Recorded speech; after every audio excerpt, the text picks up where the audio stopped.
We bring in our insider, that is Ethan Skolnick. We just saw Jimmy hit the game winner. Huge moment for him. Missed one against the Knicks.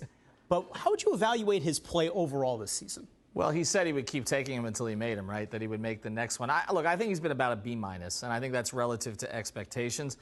Obviously, we know what he can do when the lights are brightest, and we saw that at the end there. But he's been a little bit inconsistent with the energy and the effort. This team feeds off of him. I thought just as important as the last shot was the fact that he came out in that game and scored 11 quick points, because it was like, okay, Jimmy wants to play tonight. And I think there have been some nights that we haven't necessarily sensed that. His rim percentage numbers are down. He has fewer rim attacks. He's been less efficient at the rim. That suggests, again, maybe a little bit less effort and maybe a little bit of aging. We're talking about age 34. But the fact that they're going to get some reinforcements back here, that will certainly help. Tyler Hero will be back officially tomorrow night against the Timberwolves. The same with Bam Adebayo. What do you expect from them? Well, I think Bam will get right back in the mix. I mean, you're talking about the hip injury, and he kept getting it bruised and all that. We know how much they need him. There's no question. They've had to go with center by committee, whether it's Orlando Robinson or Thomas Bryant or Kevin Love, who had the real big game against Chicago. But Bam's going to get back to his 34 minutes pretty quickly. Tyler's a little bit of a different story. You know, Tyler was logging a lot of usage early this season. He was their highest usage player, averaging nearly 25 points a game in the 7 games that he played and playing nearly an entire fourth quarter.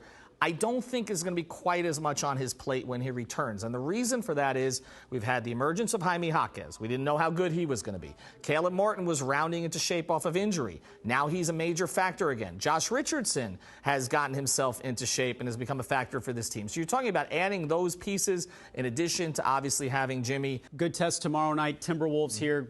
Good team in the West. And then they go to Orlando. What do you expect from the Heat this week? It's a tough week. You're talking about a lot of good bigs that they're facing, and Bam is just getting back into the mix. Minnesota, they play differently. They go with the 2 bigs and Gobert and Towns, and then Naz Reid has killed the Heat in the past. So you got 3 bigs that you've got to deal with, and then Anthony Edwards, by the way. And Orlando, though, is the one to watch here, because we talked about, are the Heat in that first bracket in the East, right? Are they there with Boston, with Milwaukee, and with Philadelphia? The team that's been there so far has been the Orlando Magic. That has not been the case over like the past decade plus. Miami has to get into that tier. It's an important game on Wednesday, I think, for them to establish, look, we're still the beast in the state of Florida. With Tyler and Bam coming back, who is the odd man out of this lineup? There's 2 different things. There's the lineup, the starting lineup, and the closing lineup. The Heat don't care about the starting lineup. The fans do. The closing lineup is what matters. And I think when you look at who Erik Spoelstra can close with right now, he's got 8 or 9 different options. Bam is going to close. Jimmy's going to close. Tyler is going to close, at least at the very beginning. Jaime Jaquez has been closing every night. So that means who's the odd man out? It could be Duncan Robinson, who's been closing a lot of games lately. It could be Caleb Martin, although I think he's still in the mix.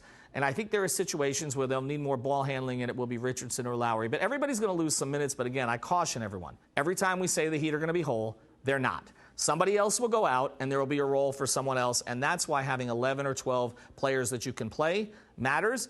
But I think the most important thing that matters is Hero, Jaquez, Bam, Jimmy. Get those 4 guys on the court and see how it looks. Heat roster has depth, and he's taken us in depth. Ethan, thank you so much for being here tonight. Thanks a lot, Josh.